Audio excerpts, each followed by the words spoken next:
Theories. What are they? Well, they're just the thoughts backed up with some given facts. Boy, do I have some facts to help back up these theories that I have swirled up about the characters of Hetalia.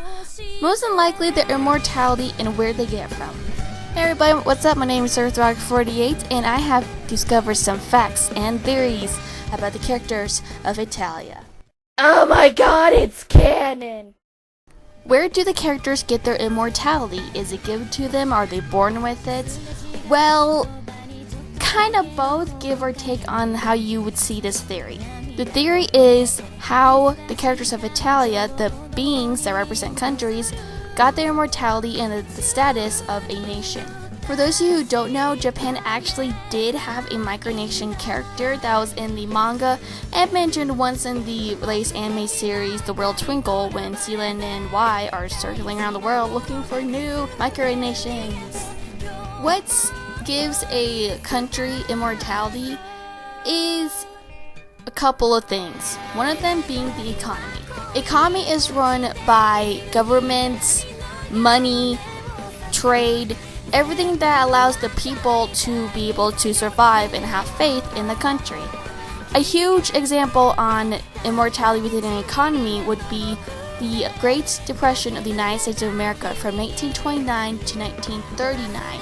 Within that whole decade era, Americans had no money. The wealthy barely had money.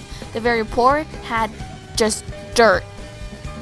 And within the time spring of the Great Depression, the United States, if you think of the country as a character, see it as they felt extremely ill and they were dying without a stable economy.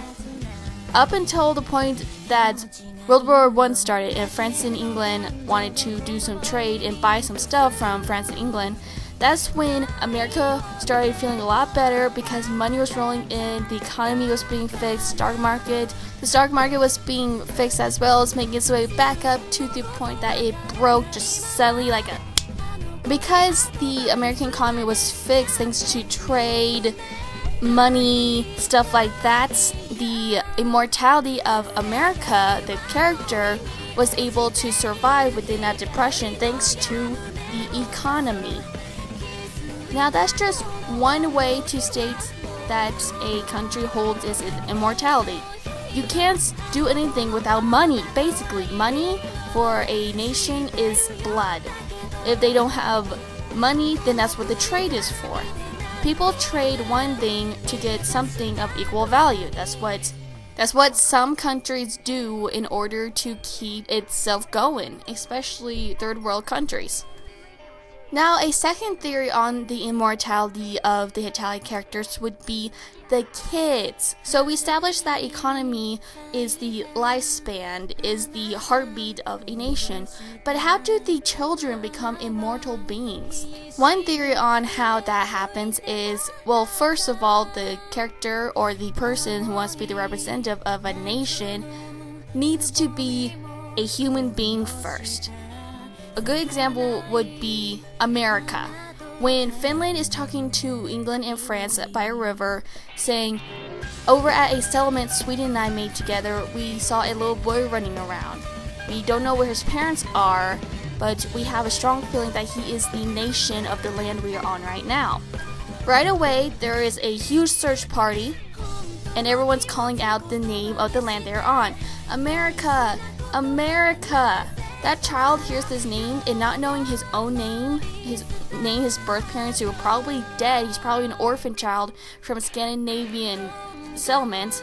He takes on the name America, starts seeing himself as, oh, they call me America, which is the land that we are on, or so I'm told, I must be that. So him believing that he is America and people giving him the new name of America and England raising him as a country, he gains immortality from that. The trait is coming in to him.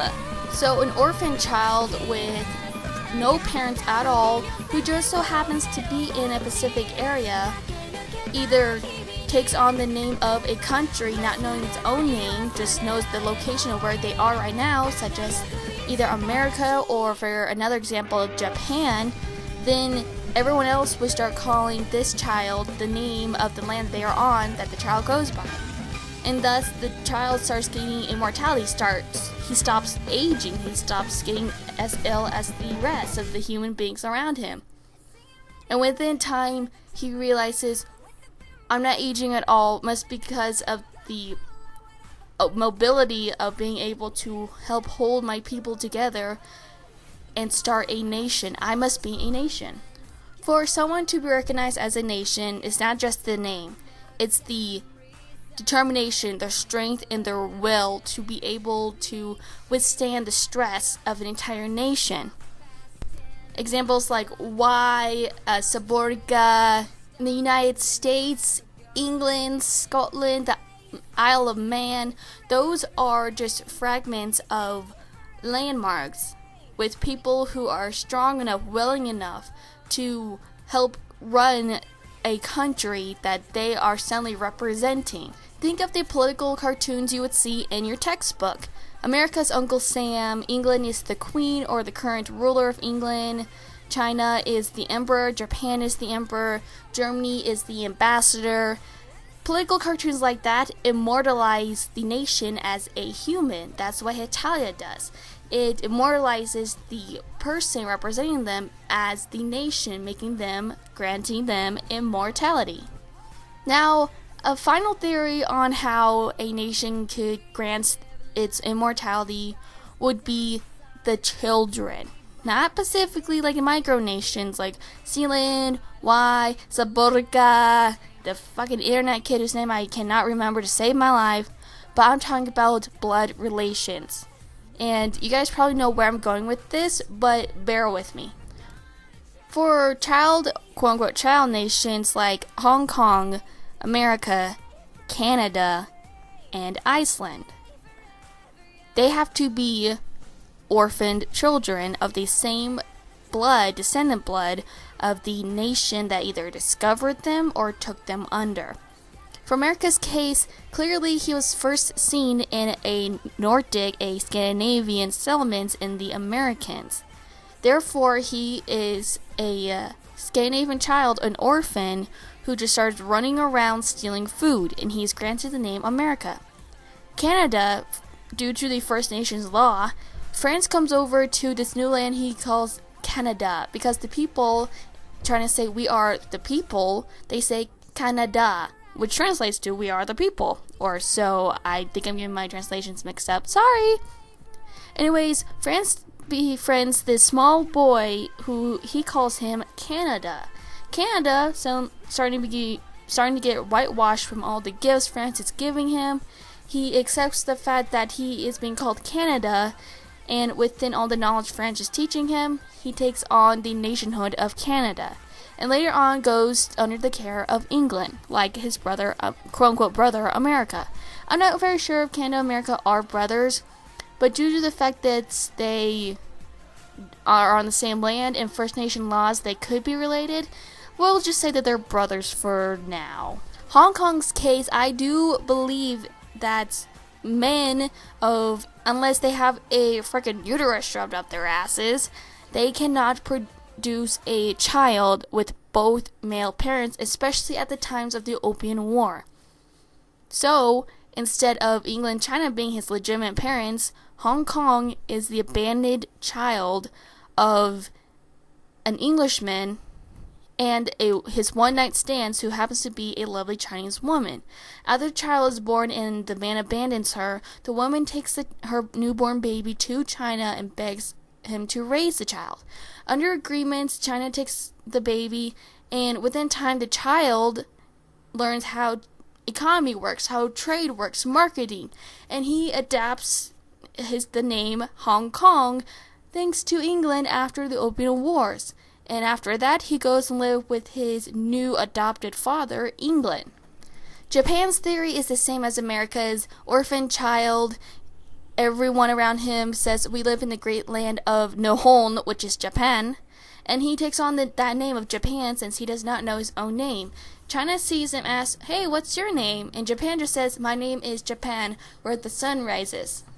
Other cases, nations could be related by blood, but I don't see how that could happen unless you are Romania and his little brother Moldova. When Romania was first dubbed as a nation in other ways that I've explained earlier in the video, he had a little baby brother who he knew he would never see again if he stopped aging. So he uses his magical abilities because he does have magic. Romania does know magic. Immortalizes his little brother into a sleep coma forever.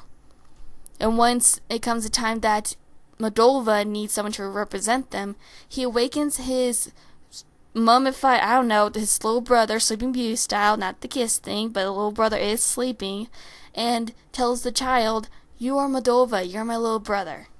If that's not magical enough for you, then you have no soul. So, let's go over the immortality theories that I just stated early on in this video for the Hetalia characters. Number 1. Economy runs the nation. The economy is like a heartbeat for a nation. Once a stable economy is provided and a person is willingly and strong enough to take on the responsibilities, that person, thanks to a well-standing economy, awesome citizens, that person takes on the name of the nation, and later on they represent it throughout the years. Number 2. Lost children. Kids can be named anything if they do not remember their names. So, if a child is running around and people are calling out the land that they are on, America, Japan, Canada, that child will take on that name thinking that is their name and learn all about how the nation that they are sitting in works, how the people work, and later on they become immortal and take on the name of the country that they are in. Number 3. Blood relations. A child nation, in order to be called the love child of that nation, they need to be half one nation and half another. For example, half English and half Chinese. Therefore, in order for them to be technically their child, that's the only way that could happen. Unless, again, they got a uterus shoved up their asses.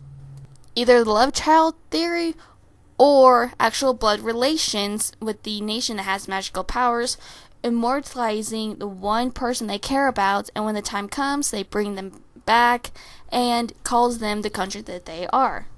Thank you guys so much for watching this video, and if you have any questions, your own little theories, or I missed something, please comment down below on what your thoughts are.